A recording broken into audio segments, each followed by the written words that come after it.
जय भीम, नमो बुद्धाय साथियों। सबसे पहले मैं धम्म क्रांति यूट्यूब चैनल की ओर से आपका सहर्ष स्वागत करता हूँ और धम्म क्रांति चैनल के वीडियो को आप लोगों का जो प्रतिसाद मिल रहा है उसके लिए भी आपको दिल से धन्यवाद देता हूँ। साथियों, आज हम वर्षावास इस बौद्ध परंपरा के बारे में जानकारी लेने वाले हैं। वर्षा ऋतु में भिक्षुओं का 3 माह तक एक ही जगह निवास होता है, उसे ही वर्षावास कहा जाता है। तो आइए आज हम विस्तार से इस वर्षावास के बारे में जानते हैं। तथागत बुद्ध ने अपने भिक्षुओं को चरथ भिक्खवे चारिकं बहुजन हिताय बहुजन सुखाय की आज्ञा दी, अर्थात हे भिक्षुओं, बहुजन हित बहुजन सुख के लिए जाओ। आप लोग एक ही रास्ते पर 2 भिक्षु न जाओ। आप लोग गांव गांव, नगर नगर, देश देशांतर में जाकर आदि मध्य और अंत तक लोक कल्याण करने वाले इस धम्म का प्रचार प्रसार करने जाओ। तथागत बुद्ध के इस आज्ञा को प्रमाण मानकर भिक्षु चारों दिशाओं में प्रचार प्रसार पर निकल पड़े थे। बिना एक जगह रुके वह हरदम इस दुख मुक्ति के मार्ग का प्रचार प्रसार ही करते रहते थे। भिक्षु लोकहित, लोक सुख और लोक कल्याण के लिए निरंतर चारिका करते रहते थे, धम्मदेशना देते थे और आगे निकल जाते थे। यही उनका नित्य क्रम था। वर्षा ऋतु में आने वाली समस्याएं। बुद्ध काल में बहुसंख्य लोग खेती से जुड़े हुए थे। खेती ही उनके निर्वाह का प्रमुख साधन था। वर्षा काल में लोग गांव को छोड़कर अपने खेतों में जाकर काम करते थे। वह पूरा दिन खेतों में ही बिताते थे। ऐसे समय में जब भिक्षु गांव में और नगरों में पहुंचते तो उनकी देशना सुनने के लिए और उन्हें भोजन दान देने के लिए लोग नहीं मिलते थे। ऐसे में बिना भोजन के ही भिक्षु घूमते फिरते रहते थे। वर्षा काल में चारिका करते वक्त अनेकों बार भिक्षु बारिश में भीग जाते थे। चिवर गीला होने से बीमार भी पड़ जाते थे। बारिश से उत्पन्न कीटाणुओं के और जीवों के काटने से उनको हानि भी पहुंचती थी। कभी कभार उन्हें बाढ़ का भी सामना करना पड़ता था। यह काल भिक्षुओं के स्वास्थ्य के लिए बहुत ही कठिनाई से भरा होता था।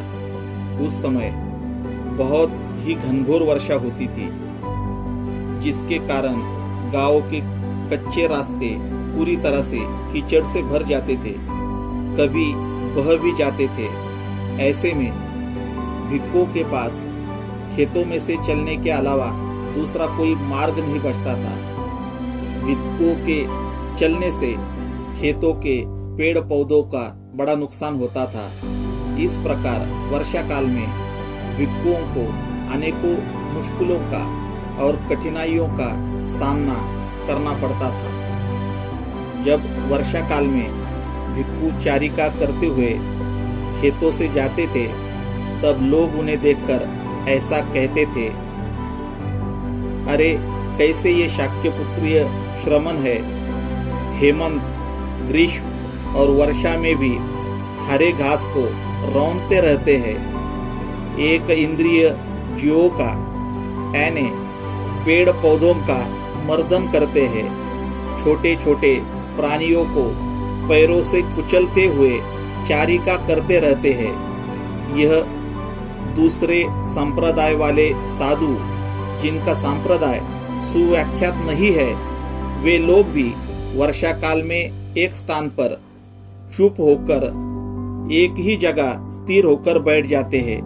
यहाँ तक कि पक्षी भी इस काल में पेड़ पर घोंसले बनाकर एक ही स्थान पर स्थिर होकर चुप बैठते हैं। भिक्षुओं ने उन श्रद्धालु जनों की यह उद्वेगनापूर्ण पीड़ा सुनी और वह पीड़ा उन्होंने तथागत बुद्ध को बताई। उस समय तथागत बुद्ध राजगृह नगर के वेणुवन विहार में विराजमान थे। यह विहार महाराज बिंबिसार ने भिक्खु संघ के लिए दान दिया हुआ था। वहां पर रहते हुए उन्होंने भिक्खुओं से संवाद किया। तब भिक्खुओं ने खेती करने वाले लोगों को चारिका से होने वाली पीड़ा और त्रासदी को तथागत बुद्ध को बताया। उसे समझते हुए तथागत बुद्ध ने वर्षावास का विधान बनाया, यानी नियम बनाया। भिक्खुओं को संबोधित करते हुए उन्होंने कहा, अनुजानामि भिक्खवे वत्सं उपगंतु, अर्थात भिक्खुओं, अनुमति देता हूँ तुम्हें वर्षावास करने की। तब भिक्खुओं ने पूछा, भंते हमें कब वर्षावास करना चाहिए?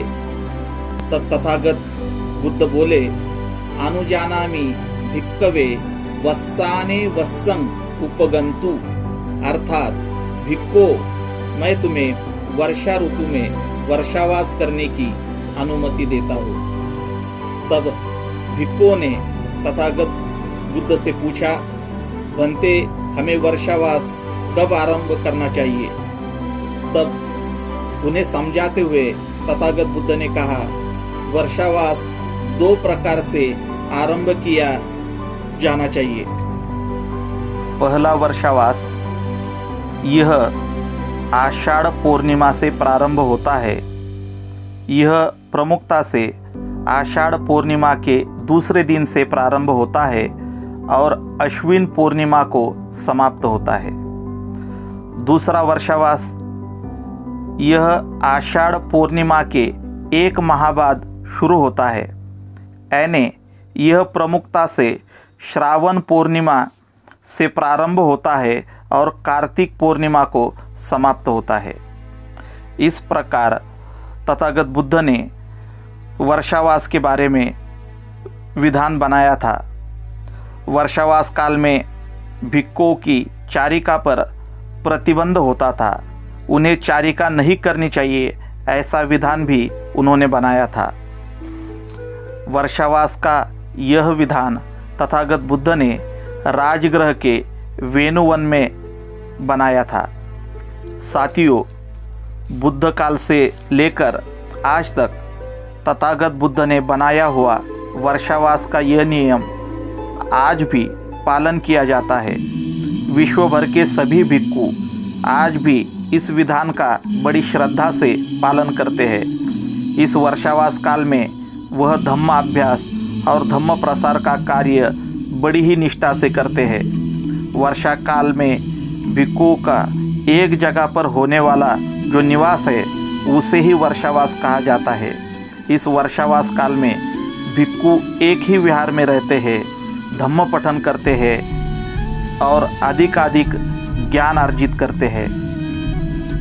साथियों, अगर आपको हमारे ये वीडियो पसंद आया हो तो इस वीडियो को लाइक ज़रूर कीजिए, शेयर कीजिए और हमारे चैनल धम्म क्रांति को सब्सक्राइब ज़रूर कीजिए। हमारा ये वीडियो देखने के लिए आपका बहुत बहुत धन्यवाद। जय भीम, नमो बुद्धाय।